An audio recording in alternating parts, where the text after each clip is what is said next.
It's Monday, the 9th of October 2022. Welcome to the Fast Five by Fear and Greed, where we give you the top 5 business stories you need to know in just 5 minutes. I'm Michael Thompson, and good morning, Sean Aylmer. Good morning, Michael. Sean, 5 stories in 5 minutes. Let's jump into it. Story number 1, tax cuts or no tax cuts is kind of become the big guessing game in Canberra at the moment, and it's something that we should all worry about because any change to legislation around this is going to affect 95% of the population. Either way, though, average tax rates are on the up and are forecast, unfortunately, to reach record highs.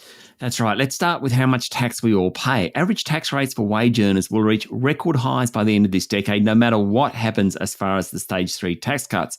A Federal Treasury analysis says the average tax rate will jump to about 28% by 2030 if those tax cuts are scaled back. Now, high inflation and wage growth is pushing employees into higher tax brackets. That's the big issue. That's good for the budget bottom line and the national debt because income tax is needed to repay it. It's not good for individuals. There's certainly a lot of tax to be paying. The question is, will those Stage 3 tax cuts be repealed? At a cost of nearly $20 billion a year, can the country afford them? Mind you, should individuals be paying so much tax? Now, on Friday, Treasurer Jim Chalmers pushed the door further ajar on repealing the legislation. In its current form, that legislation would put about 95% of the population, that's people that earn between $45,000 and $200,000, on a 30% tax rate. He wants to repeal it, it seems. But yesterday, Resources Minister Madeleine King disagreed, and Prime Minister Anthony Albanese said the government's position has not changed. We wait with bated breath. All right, on to story number 2, Sean. Interest rates are obviously rising, and it's not good if you have a mortgage, and a lot of the attention seems to be on mortgage holders, but it is good for the millions of Australians who rely on term deposits or bond markets or annuities to invest their money. That's right. And in the term deposit market, which matters particularly to pensioners, looking outside the big banks is proving fruitful. While Commonwealth Bank, National Australia Bank, Westpac and ANZ have quickly lifted mortgage rates, they've been a bit slower when it comes to term deposit rates. However, some of the smaller guys, Macquarie Bank, ING, are now offering rates of over 4% on some products, according to CanStar. That's about twice the rate of some of the major banks. The moral of the story? Shop around. You'll be able to get a better deal. Sean, story number 3, the national auction clearance rate hit its highest level since May, with bargain hunters seemingly entering the market.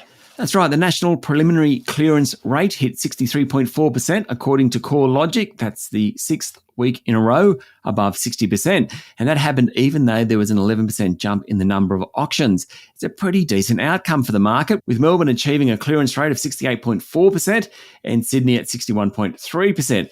Analysts said there are buyers in the market now, and perhaps spring won't be as poor as initially thought. However, no one is saying we are about to get a rebound in house prices. They may not fall as much though. Sean, story number 4, location is everything, not only in the real estate market, but also, it seems, in the streaming world. I'm sorry, that's a terrible link to draw. No, I like it. Look, when you turn your smart TV on, it's easy to see the big international streaming services like Netflix, Disney, Apple.